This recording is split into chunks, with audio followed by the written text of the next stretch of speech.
Selamat datang di channel Simar Imam. Sembari mendengarkan tinggalkan like dan komentarnya bosku. Jangan lupa pasang headset kalian. Siapkan kopi dan camilan. Lupakan pahitnya kehidupan. Mari kita dengarkan sambil rebahan. Bab 291. Chen Feng menyipitkan matanya, dia tidak menyangka bahwa wanita yang tadinya jinak ini akan menumbuhkan gigi dan benar-benar mengucapkan kata-kata yang saling balas dendam. 3 tahun lalu, Bai Xian selembut kucing, matanya penuh padanya, dan dia bersandar di pelukannya tanpa beban. Waktu pada akhirnya akan mengubah seseorang. Tentu saja, saat insiden Tianshui 3 tahun lalu, sepertinya kami telah melihat sesuatu dengan jelas. Misalnya saja beberapa kualitas yang selalu tersembunyi jauh di lubuk hati Bai Xian. Dia berkata lagi, karena kamu tidak peduli, itu tidak masalah, maka apapun yang aku lakukan tidak ada hubungannya denganmu. Aku hanya ingin menyanjung Wang Xinyao dan mengambil semua yang kamu miliki di industri hiburan kerajaan naga. Katakan yang sebenarnya, dan jujurlah.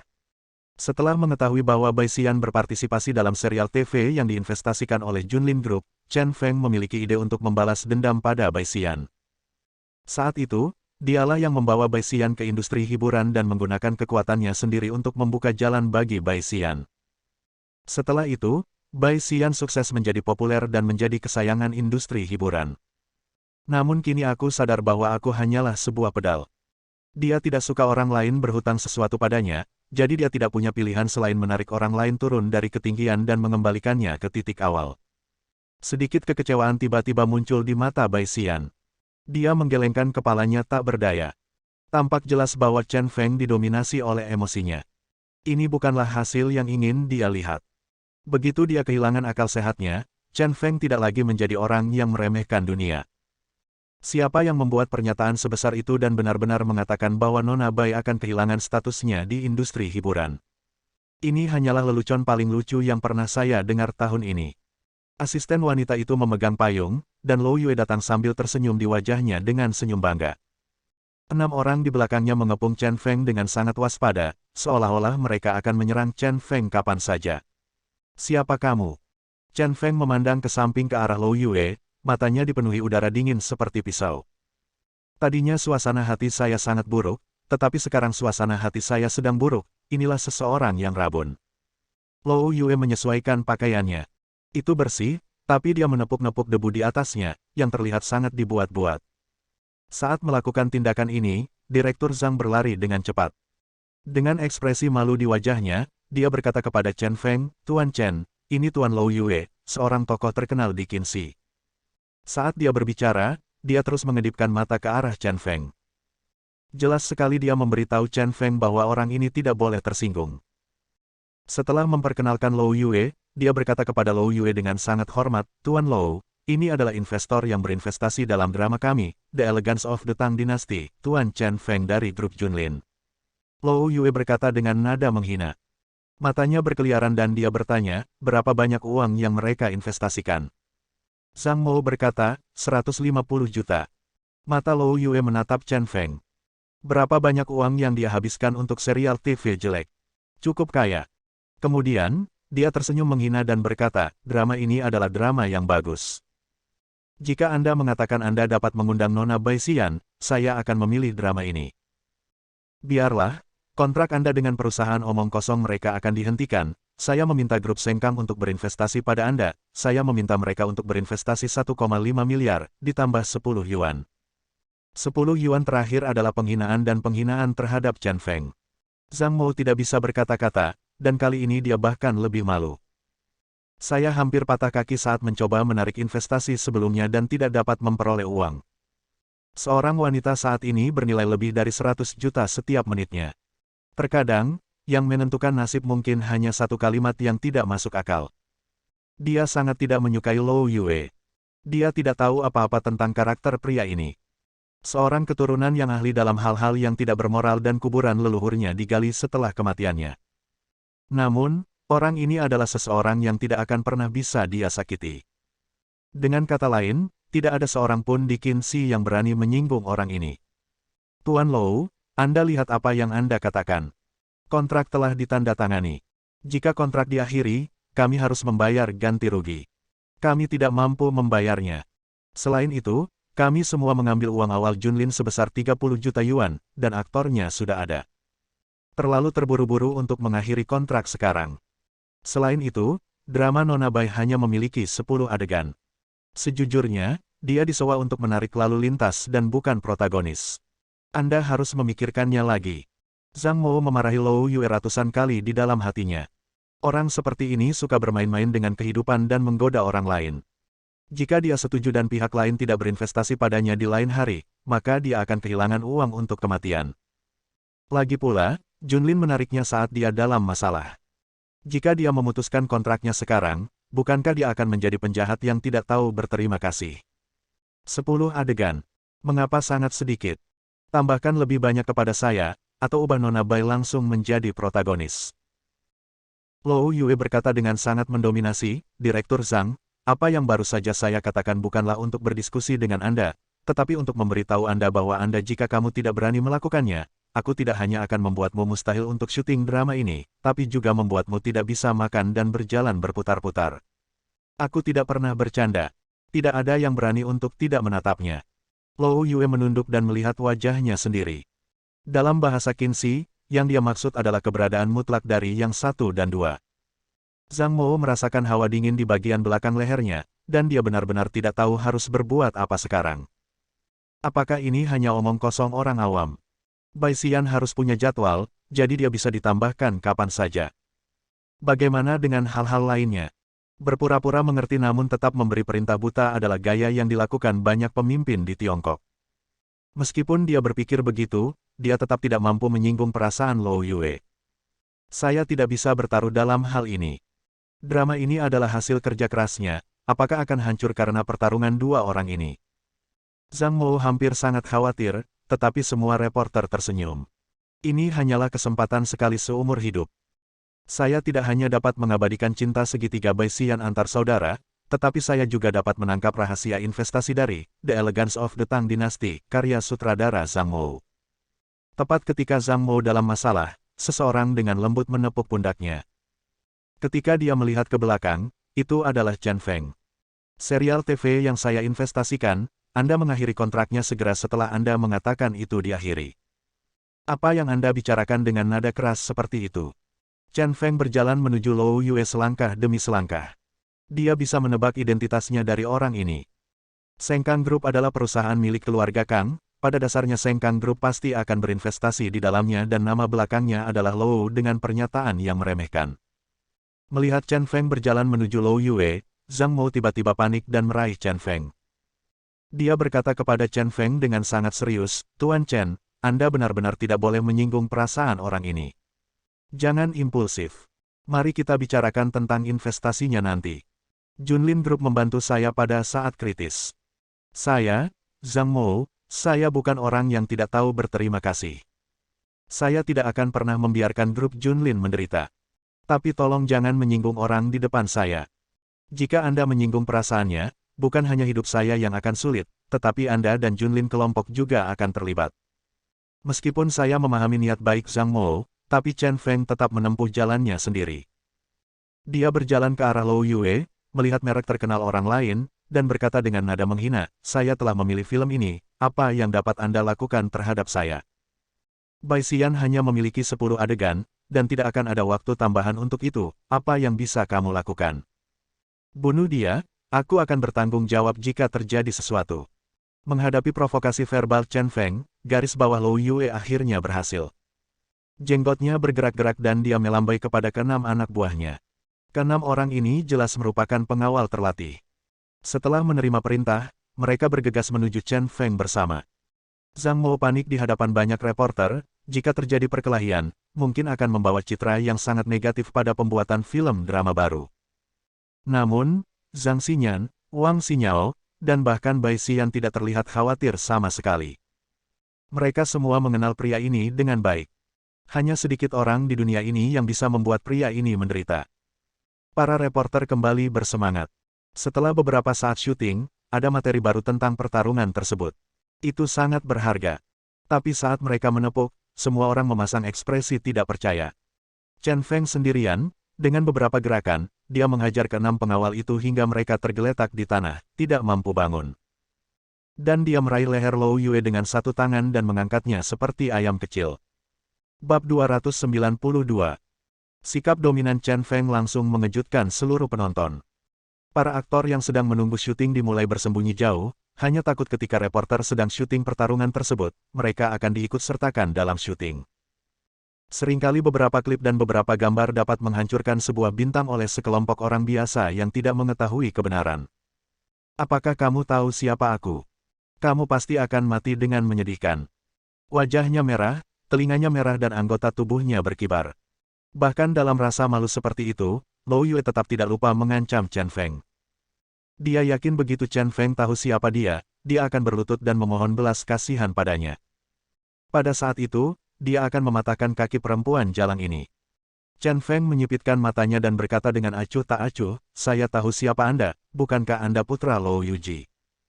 Sejujurnya, jika Anda bukan putra Lou Yuji hari ini, saya tidak akan peduli tentangmu sama sekali, hanya karena kamu adalah Lou Yuji.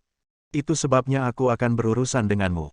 Aku akan membunuhmu hari ini, apa yang dapat kamu lakukan padaku? Apa yang dapat Lou Yuji lakukan padaku?" Kata-kata ini terlalu sombong.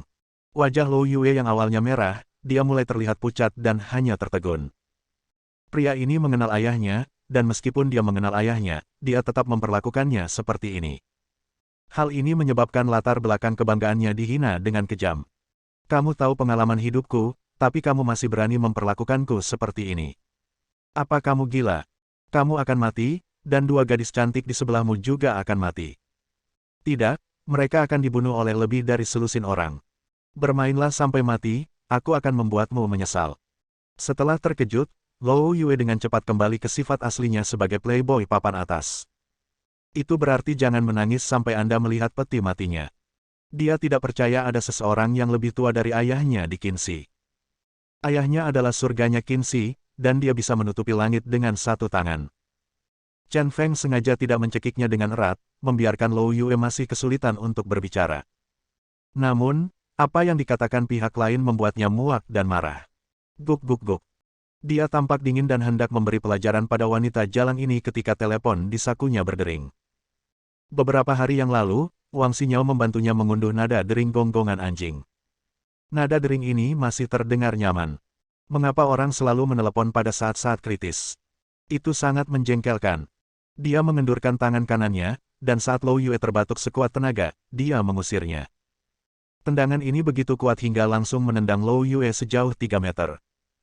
Lou Yue, sebaliknya, segera terbaring di tanah tak bergerak, dengan air liur menetes dari sudut mulutnya. Semua ini membuat takut para reporter dan anggota kru yang menonton. Entah bagaimana, semua orang melihatku dan aku melihatmu, tapi tidak ada yang berani melangkah maju untuk membantu Lou Yue. Pertarungan yang bagus. Zhang Mo bersemangat dan berteriak dalam hatinya. Chen Feng mengeluarkan ponselnya dan melihat ke layar, Li Tongzhu yang menelepon. "Halo, orang gila, apakah kamu punya konflik dengan Lou Yue?" Nada suara Li Tongzhu terdengar di telepon, sangat gugup dan serius. Chen Feng berkata tanpa tergesa-gesa, "Ya, jika Anda tidak menyela saya akan memukulnya sekarang, kan? Kenapa Anda begitu berpengetahuan sehingga langsung mengambil tindakan?" Li Tongzhu berkata dengan sedikit khawatir, "Kalau begitu tahukah kamu siapa Lou Yue ini? Katakan padaku." Chen Feng melemparkan pertanyaan itu kembali ke Li Tongzhu. Li Tongzhu kemudian berkata, "Lou Yue ini adalah putra bungsu dari seorang bos besar yang baru saja pensiun dari Yanjing. Bos besar ini bernama Lou Yuji. Identitasnya hanya dapat digambarkan sebagai sesuatu yang menakutkan. Dan dia tidak hanya sangat bergengsi di bidangnya.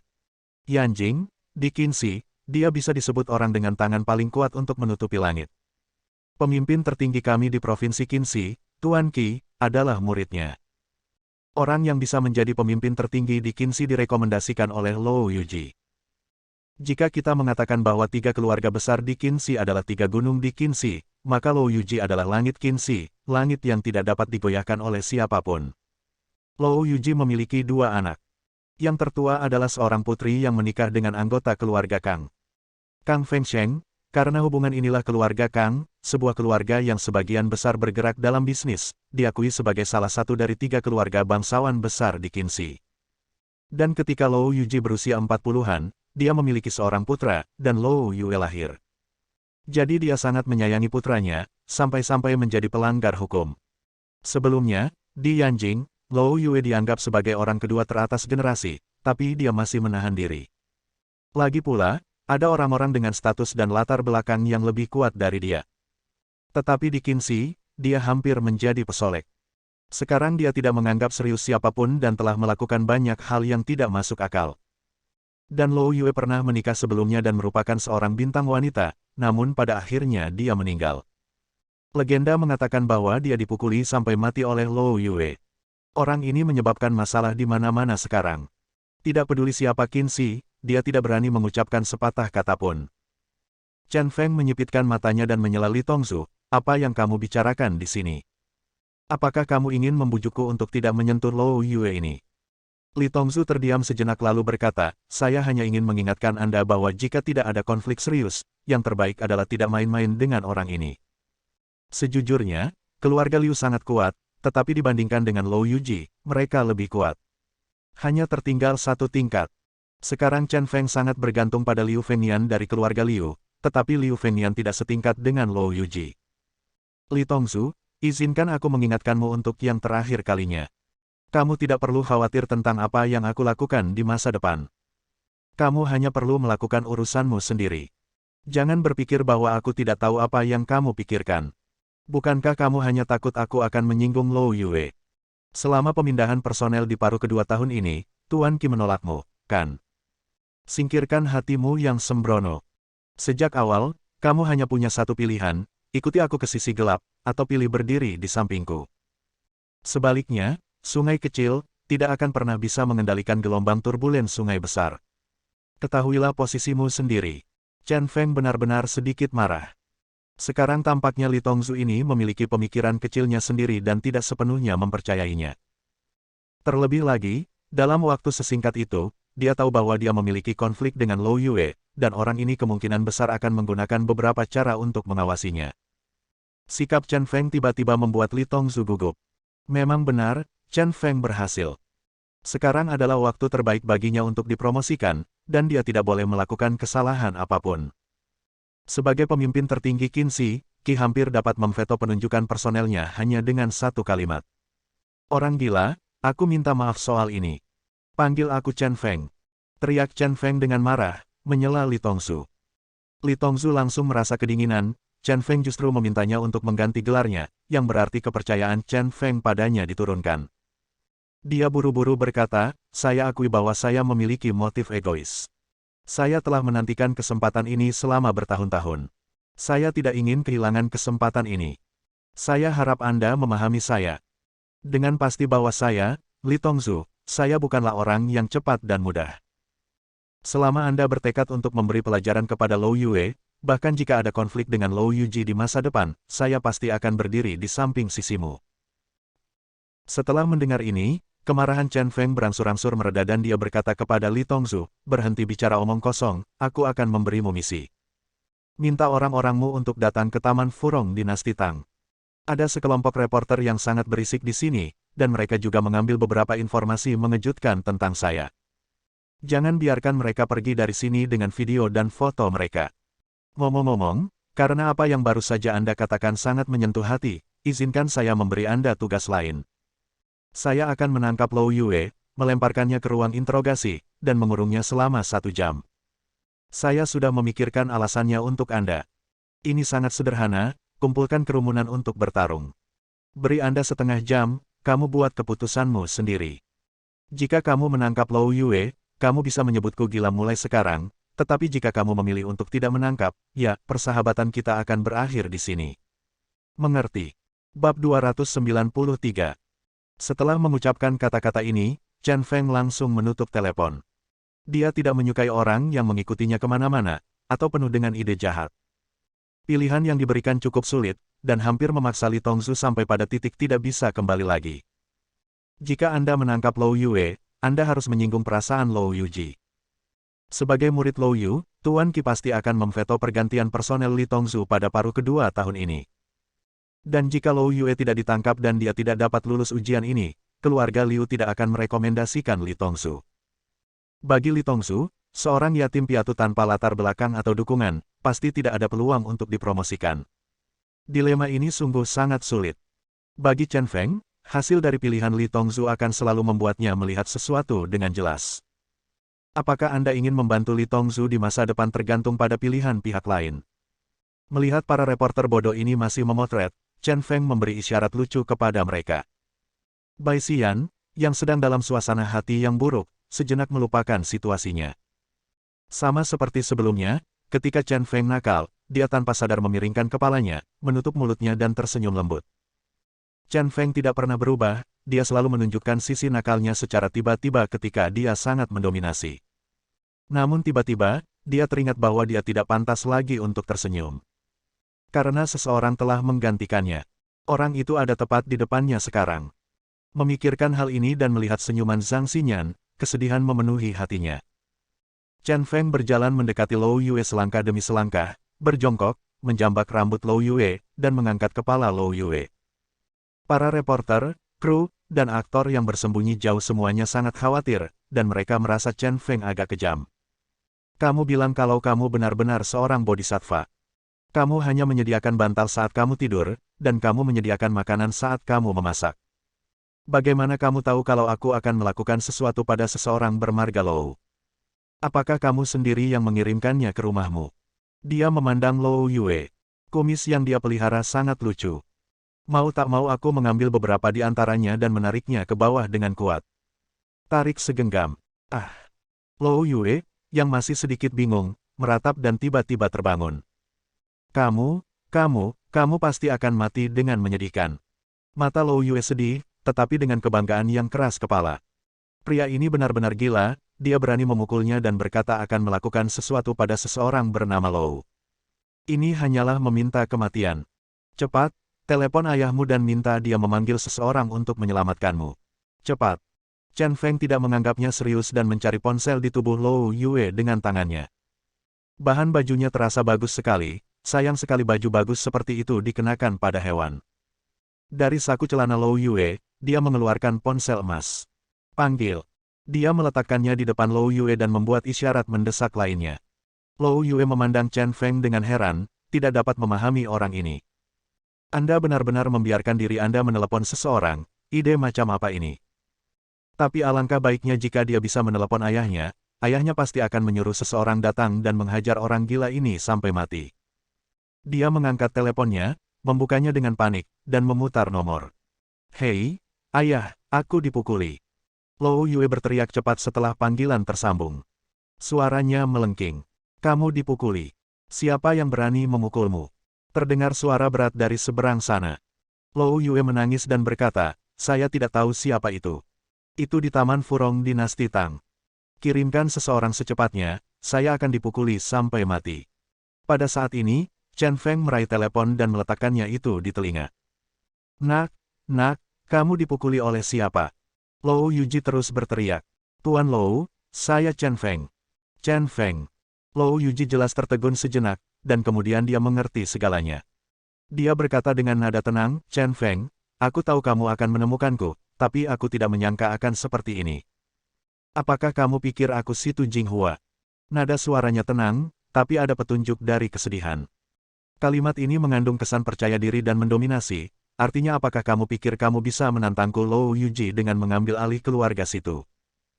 Chen Feng berkata dengan acuh tak acuh, tentu saja kamu bukan si Tu Jinghua, tetapi kamu tidak jauh lebih baik dari si Tu Jinghua. Jangan bicara omong kosong. Kamu tahu mengapa aku mencarimu. Mulai hari ini, adegan 3 tahun lalu itu, jika kamu tidak memberiku jawaban, aku akan membuat hidupmu sengsara untukmu, putramu, dan keluarga menantumu. Tujuan mencari Lou Yuji sangat sederhana, yaitu untuk mencari tahu kebenaran tentang pertemuan pengambilan keputusan tentang insiden Tian Sui tahun itu. Kali ini Lou Yuji benar-benar marah dan berkata, Chen Feng, kamu benar-benar gila. Insiden Tian Sui 3 tahun lalu adalah kesalahanmu sendiri. Siapa yang kamu salahkan? Juga, kamu pikir kamu sekarang siapa? Kamu berani menantang aku. Merupakan keajaiban bahwa Anda bisa keluar dari penjara Guantanamo, tetapi jangan biarkan diri Anda terluka begitu Anda kembali. Biarkan saya memberitahu Anda menganggap diri Anda terlalu tinggi. Chen Feng mencibir dan berkata, terima kasih untuk saranmu. Ngomong-ngomong, apakah anakmu bisa berenang? Hah? Lou Yuji tertegun lagi. Chen Feng langsung beralih ke tangan kirinya untuk mendengarkan telepon, mencekik leher Lou Yue dengan tangan kanannya, dan mengangkat Lou Yue lagi.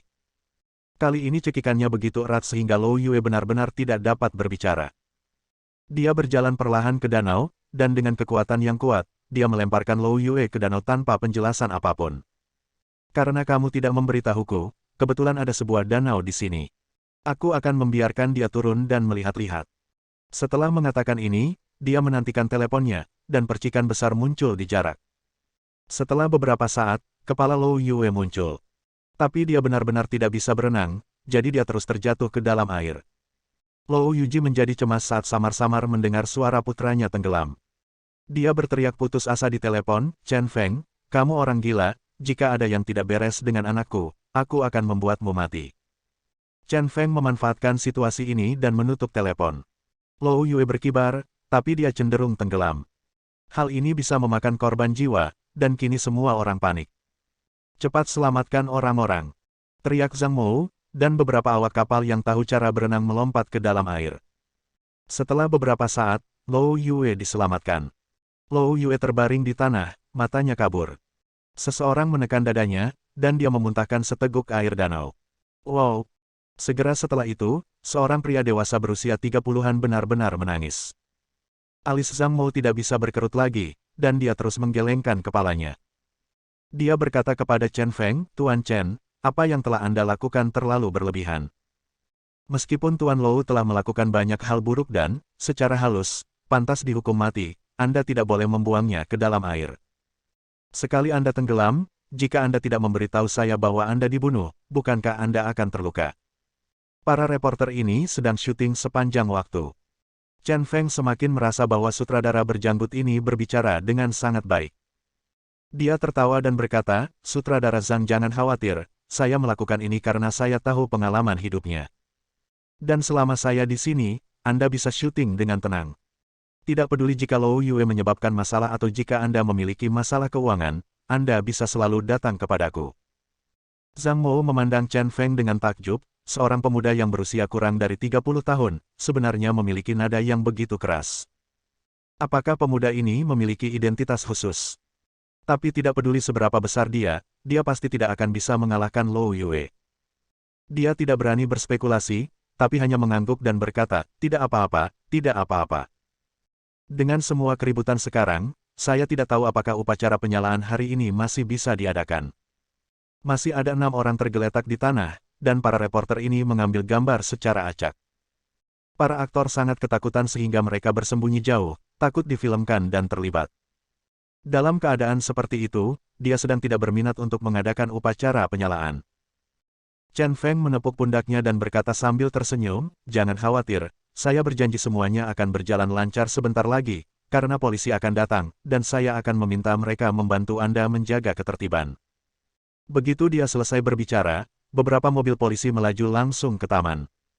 Bab 294. Petugas polisi sangat cepat, dan Li Tongzhu secara pribadi memimpin tim. Sita semua perlengkapan video reporter dan periksa dengan cermat. Baik itu rekaman Chen Feng atau Lou Yue, hapus semuanya. Ingat, Anda harus memeriksanya dengan cermat. Li Tongzhu berkata kepada bawahannya sambil berjalan dengan langkah cepat. Wajahnya tampak jelek, atau lebih tepatnya, ketat. Dia mengerutkan keningnya erat-erat, seolah-olah fitur wajahnya yang elegan saling menempel. Petugas polisi di belakangnya mengambil perintah tersebut dan memimpin tim beranggotakan 8 orang langsung menuju rombongan wartawan. Li Tongzhu dengan cepat berjalan ke arah Chen Feng, lalu memaksakan diri untuk tersenyum dan berkata, orang gila, maafkan aku. Jangan panggil aku gila, kerjakan pekerjaanmu dulu, lalu bicarakan itu setelah selesai. Dia meminta maaf begitu dia datang, tetapi Chen Feng tetap serius, wajah dan kata-katanya tidak sopan sama sekali. Kalimat ini memperjelasnya. Hanya dengan menangkap Lou Yue kita bisa menyebutnya gila. Kalau tidak, dia tidak pantas disebut orang gila.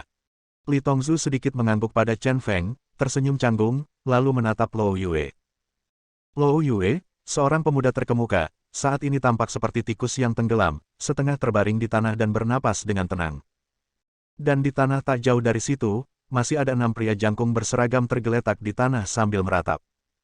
Anda tidak perlu memikirkannya untuk mengetahui bahwa Chen Feng melakukan semua ini.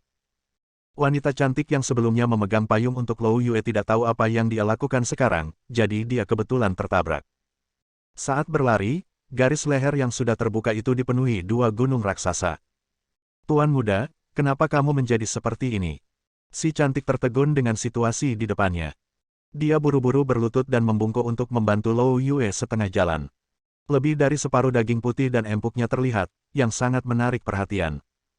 Beberapa petugas polisi muda memiringkan kepala karena malu. Tapi dia masih melirik diam-diam dengan matanya. Saya dipukuli dan dilempar ke dalam air.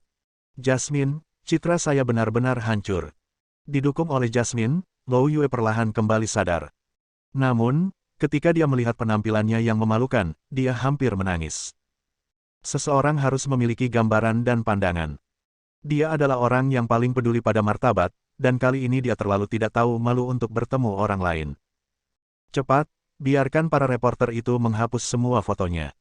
Jika ada yang mengambil fotoku yang terlihat seperti ini dan menerbitkannya di berita, aku akan membuat siapapun mati.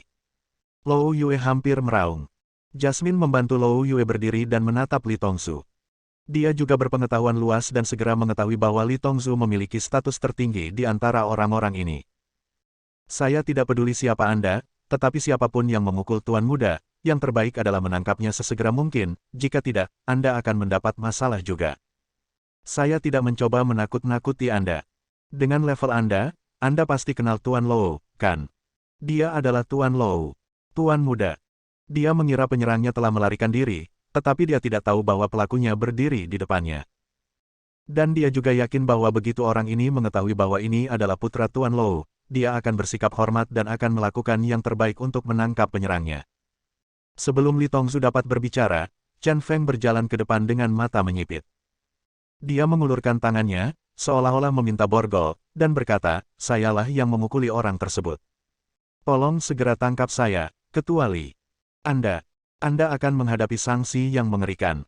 Jasmine menatapnya. Chen Feng kemudian berkata kepada Li Tongzu, Direktur Li, tangkap dia secepatnya. Tuan Lou akan mengingat apa yang Anda lakukan. Tetapi Li Tongzu masih mengerutkan kening, sangat malu. Dia terkadang mengagumi Chen Feng, seorang pria yang sangat berani, memiliki metode yang luar biasa, dan dapat melakukan apa saja untuk negara dan orang-orang yang dia sayangi. Namun terkadang bekerja dengan Chen Feng seperti berjalan di ujung pisau. Chen Feng benar-benar gila, bahkan lebih gila dari orang gila. Kemarilah, seseorang berkumpul untuk berkelahi dan menimbulkan masalah. Dia terus menatap tangan Chen Feng, matanya masih berkedip. Jasmine senang sekali, inilah gengsi Tuan Lou, menjadi kepala aula tidak berarti apa-apa. Tangkap Lou Yue. Namun saat ini, Li Tongzu menoleh dan membidik Lou Yue yang merasa malu. Dia berkompromi. Tidak peduli apa hasilnya, dia tetap tidak bisa mengkhianati Chen Feng. Wajah Jasmine memerah, dan dia merasa kepalanya seperti disambar petir. Direktur, yang mengetahui identitas Lou Yue, sebenarnya membalikkan keadaan dan ingin menangkap Lou Yue. Ini gila. Dia berdiri di depan Lou Yue, menunjuk ke arah Li Tongzu dan berkata dengan tegas, Anda, seorang kepala staf kecil, berani menangkap Tuan Lou Yue. Saya menyarankan Anda untuk menelepon dan bertanya, jika tidak, Anda akan menyesalinya selama sisa hidup Anda. Sampai saat ini, dia masih tidak percaya orang ini akan melakukan hal seperti itu. Ini hanya merusak diri sendiri. Bawa dia pergi untukku. Jika dia masih main-main atau menghalangi tugas resmi, aku akan membawanya pergi. Li Tongzu yang anggun juga meledak dengan kekuatan mendominasi yang kuat dalam sekejap. Mari kita tunggu dan lihat, saya pasti akan membuat Anda menyesal.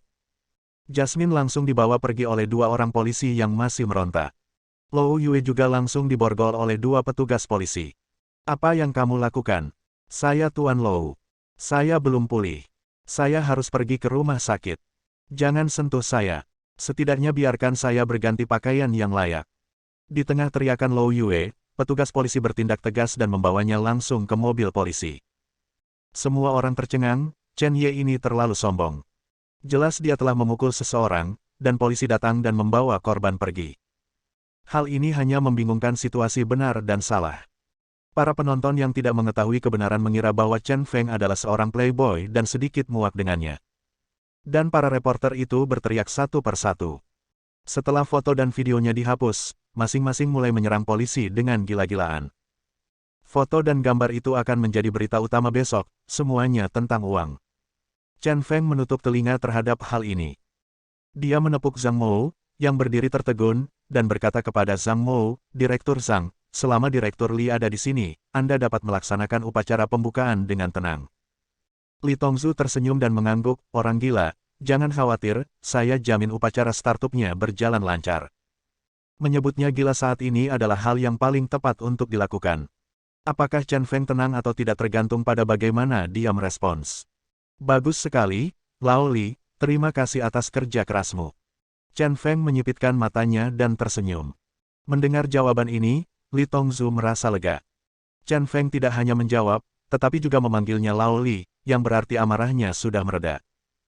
Chen Feng kemudian berkata kepada Zhang Mou, Direktur Zhang, saya akan menyerahkan si Nyao kepada Anda. Dia akan diberi makan dan ditempatkan di lokasi syuting hari ini. Anda dapat mengaturnya.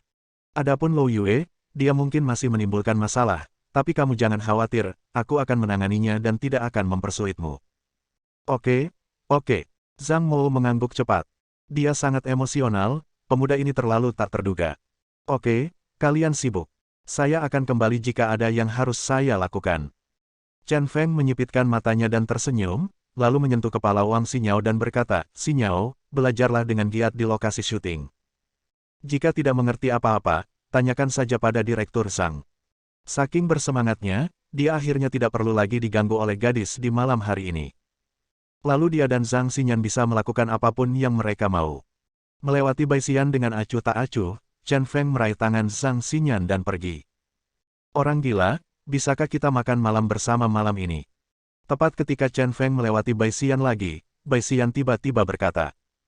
Butuh keberanian besar untuk mengatakan ini.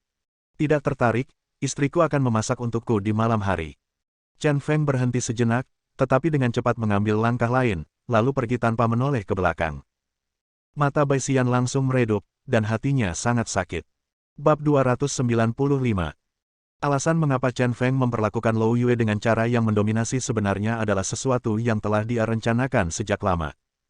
Untuk menghubungi Lou Yuji, dia sudah mengetahui tentang Lou Yue dari Li Quan. Lou Yuji memiliki reputasi buruk di Yanjing, dan putranya telah melakukan segala macam hal buruk. Bermain dengan selebriti wanita, memperkosa pramusaji, memukuli pejabat pemerintah. Singkatnya, dia adalah binatang buas. Dia tidak akan bersikap lembut terhadap orang seperti itu. Mengambil inisiatif hari ini tidak terduga, karena rencana awalnya adalah menghubungi Lou Yuji secara perlahan melalui keluarga Kang. Hanya saja rencananya tidak bisa mengikuti perubahan. Saya bertemu Lou Yue di sini hari ini dan memanfaatkan situasi tersebut untuk menciptakan gesekan. Bagaimanapun, pertarungan dengan Lou Yuji telah dimulai. Apakah kita bisa mendapatkan kebenaran tentang pertemuan 3 tahun lalu itu bergantung pada pertarungan ini. Untuk pertama kalinya, Chen Feng naik mobil yang merupakan mobil polisi Li Tongzhu. Selama periode ini, dia terus memegang tangan Zhang Xinyan. Dia tahu bahwa suasana hati Zhang Xinyan akan sedikit banyak hari ini. Bagaimanapun, saya bertemu Baixian. Dia hanya ingin menggunakan metode ini untuk memberitahu Zhang Xinyan bahwa perasaannya terhadapnya tidak ada hubungannya dengan Baixian. Li Tua, ada sesuatu yang harus aku ingatkan padamu. Selanjutnya, mungkin akan ada badai yang lebih besar datang di Qinxi. Kamu harus mengerti maksudku. Chen Feng berkata dengan santai, mengacu pada, tentu saja itu pertarungan dengan Kang keluarga dan bahkan Lou Yuji. Kang Yuhuan telah dibunuh sebelumnya, dan malam itu ketika keluarga Kang berada di klub dunia tertinggi, mereka mengirim orang untuk mengepung dan membunuhnya bersama dengan si Tu Shang. Setelah membunuh 10 pembunuh, segalanya menjadi sunyi dan tidak aktif. Semakin tenang suasananya, badai akan semakin berbahaya. Orang gila, saya mengerti. Saya pasti akan berhati-hati. Anda tidak bisa membalikkan kapal besar ini. Jika terbalik, saya akan terbalik. Li Tongzhu berkata dengan nada santai, tetapi hatinya terasa berat. Mengesampingkan keluarga Kang, jika mereka memperlakukan Lou Yue seperti ini hari ini, pasti akan ada badai dahsyat berikutnya. Dia hanya takut dia tidak akan mampu bertahan, karena pihak lain terlalu kuat, dan begitu dia memaksakan diri untuk menyerang, dia tidak akan mampu menahannya sedikitpun. Saat ini, mata Li Tongzhu berbinar dan dia melirik ke kaca spion. Dia tegang dan berkata kepada Chen Feng, "Gila, sepertinya ada seseorang yang mengikuti kita." Guk, guk, guk. Sebelum Chen Feng bisa mengatakan apapun, telepon Chen Feng tiba-tiba berdering. Dia mengeluarkan ponselnya dan melihat bahwa itu adalah panggilan Ruan Qingqiu. "Halo. Orang gila, seseorang baru saja menyerangku. Dia sangat kuat. Dua anak buahku tertahan. Pada saat kritis, seorang pria bertopeng berpakaian hitam menyelamatkanku. Apakah kamu baik-baik saja?" "Tidak apa-apa, aku baik-baik saja." "Baguslah, jam 9 malam ini, kamu datang ke kamar tempat aku tinggal di komunitas Lingai." "Oke, aku mengerti." Aku baru saja menutup telepon, dan sebelum aku meletakkan telepon kembali ke sakuku, telepon berdering lagi. Kali ini Liu Jingbai yang menelepon. "Saudara Chen, kamu baik-baik saja?" "Aku baik-baik saja, kenapa kamu bertanya?" "Beberapa orang baru saja masuk ke rumah sakit dan hampir menculikku. Pria bertopeng berbaju hitam itulah yang menyelamatkanku." "Kamu tidak terluka?" "Tidak, saya baik-baik saja. Hanya saja pria bertopeng berbaju hitam itu pergi. Saya bahkan tidak tahu siapa dia." "Tidak apa-apa. Apakah Anda ada waktu luang malam ini? Datanglah ke komunitas Linyi di jam 9. Ada yang ingin kukatakan padamu." "Baiklah, Saudara Chen, sampai jumpa malam ini." Setelah menutup telepon, Chen Feng memainkan telepon di tangan kanannya. "Bagaimana kabarnya?" Seseorang benar-benar menyerang Ruan Qingqiu dan Liu Jingbai pada saat bersamaan. "Orang gila, apakah seseorang menyerang Jingbai dan Nona Ruan?" Zhang Xinyan tampak gugup. Dia samar-samar mendengar percakapan Chen Feng tadi, dan jantungnya berdebar-debar. Chen Feng mengangguk, menyipitkan matanya dan berkata, "Ya, dia menyerang Jingbai dan Qingqiu pada saat yang sama. Jelas sekali, dia datang untukku. Jika tebakanku benar, orang-orang yang mengikuti kami seharusnya datang untukmu. Tentu saja, mereka adalah sebenarnya di sini untukku. Orang-orang ini sangat berani. Saya adalah mobil polisi, dan mereka berani mengikuti saya." Li Tongzu segera menjadi marah. Identitasnya diikuti oleh seorang gangster. Sungguh konyol. Chen Feng berkata dengan lega, "Itu normal. Mereka semua adalah orang-orang yang putus asa, sekelompok orang yang bahkan tidak peduli dengan nyawanya. Di dunia ini, begitu seseorang tidak peduli dengan hidupnya, apakah dia akan menjadi takut mati? Menurut pendapat saya, kelompok orang ini bahkan tidak peduli dengan kehidupan mereka. Orang-orang pasti diinstruksikan untuk menculik Ruan Qingqiu, Liu Jingbai, Wang Xinyao dan Xinyan untuk mengancam saya, dan orang-orang di belakang kami mungkin tidak mengenal saya dan hanya ingin menangkap Xinyan. Dalam hal ini, dia yakin jika pihak lain mengetahui siapa dia, mereka tidak akan berani mengikutinya. Jika Anda ingin menangkap Zhang Xinyan, Anda pasti akan memilih waktu saat Anda tidak bersama Zhang Xinyan. Dengan dia di sini, mustahil menculik Zhang Xinyan. Orang gila, apa maksudmu Xinyao juga akan berada dalam bahaya?" Zhang Xinyan menjadi gugup lagi. Chen Feng mengangguk dan berkata, "Seharusnya begitu. Ada orang jahat di sekitar kalian bertiga, termasuk Wang Xinyao. Tapi saya rasa karena ada petugas polisi di lokasi startup, akan sulit bagi orang jahat itu untuk menyerang untuk sementara waktu. Mereka seharusnya ada di sana, menunggu kesempatan." Kegugupan Zhang Xinyan sedikit mereda. Dia bertanya dengan rasa ingin tahu, "Tetapi saya baru saja mendengar dari Jingbai dan Nona Ruan bahwa seorang pria bertopeng hitam menyelamatkan mereka. Siapa pria bertopeng hitam itu?" Chen Feng tersenyum bahagia dan berkata, "Guru Zhang tidak hanya dia memiliki telinga yang bagus, tapi dia juga menjadi berhati-hati dan cerdas." "Ini pertanyaan yang bagus, tapi saya tidak bisa memberikan jawabannya sekarang. Mungkin Anda akan mengetahuinya nanti malam. Jika Zhang Xinyan belum dewasa, dia akan bingung sepanjang hari seperti sebelumnya, maka dia akan sibuk." "Gila, bagaimana dengan sekelompok orang di belakang?" Li Tongzu mengemudi dengan hati-hati sambil melihat ke kaca spion. Chen Feng menyipitkan matanya dan berkata kepada Li Tongzu, "Ada gang kecil di depan, masuklah." Li Tongzu dengan cepat menoleh dan langsung menuju ke gang. Dan gang ini adalah jalan buntu, jalan sedang dibangun di depannya, dan tiba-tiba diblokir. Sebuah kendaraan off-road di belakang berbelok tajam, mengikutinya, dan berhenti tak jauh di belakang mobil polisi. 4 pria berbaju hitam keluar dari mobil sambil memegang senjata di tangan dan bergegas menuju mobil polisi. Cepat keluar dari mobil. Pria berbaju hitam itu mengarahkan senjatanya ke 4 pintu di depan dan belakang mobil polisi, dengan nada mengancam. "Keluar dari mobil." Chen Feng tersenyum hangat pada Zhang Xinyan, lalu melepaskan tangan Zhang Xinyan. Setelah melihat senyuman Chen Feng, Zhang Xinyan merasa sangat nyaman dan tidak takut sama sekali. Ketiga orang itu keluar dari mobil satu demi satu, dan seorang pria berpakaian hitam dengan cepat menggeledah tubuh Li Tongsu. Setelah mengetahui bahwa tidak ada senjata, dia merasa lega dan menodongkan pistol ke kepala Li Tongsu.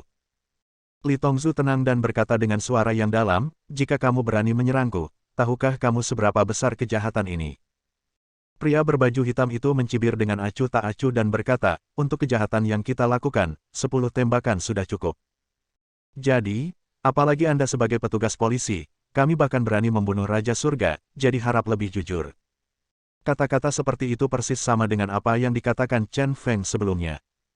"Kamu, ikut kami." Pria berpakaian hitam lainnya menodongkan pistol ke Zhang Xinyan dan meraih lengan Zhang Xinyan. Ekspresi Chen Feng berubah seketika, matanya menyipit, dan niat membunuh meluap. Dia tiba-tiba mengulurkan tangannya, dengan cepat mematahkan pergelangan tangan pria berbaju hitam yang memegang pistol di depannya, dan menangkap pistolnya. Berbalik dan tembak pria berbaju hitam yang menyandera Zhang Xinyan. Sebuah tembakan mengenai bagian tengah alis dan orang lainnya tewas di tempat. Dan kecepatannya sangat cepat, jadi dia memanfaatkan situasi tersebut dan melepaskan tembakan lagi. Dan dia berbalik ke samping dan menendang pria berbaju hitam di sebelahnya. Pria berbaju hitam yang menyandera Li Tongsu dipukul di bagian tengah alisnya sebelum dia bisa menembak. Pria berbaju hitam yang ditendang oleh Chen Feng terhuyung dan pelurunya meleset. Kemudian, sebelum dia sempat bereaksi, Chen Feng menembaknya lagi, tepat mengenai pergelangan tangannya yang memegang pistol. "Ah!" Pria berbaju hitam itu berteriak kesakitan dan menjatuhkan pistolnya. Ketika dia melihat ke atas, Chen Feng sudah menggunakan senjatanya untuk menahannya. Pengemudi kendaraan off-road yang diparkir di belakang melihat situasi tersebut dan berbelok untuk melarikan diri. Namun tiba-tiba, seorang pria bertopeng berbaju hitam keluar dari samping. Dengan satu tembakan, pengemudinya tewas. Tanpa kendali pengemudi, mobil bergoyang ke kiri dan ke kanan, dan tak lama kemudian terguling di sabuk hijau. Dan pria bertopeng hitam itu menghilang tanpa jejak. Bersambung. Nantikan bab selanjutnya bosku.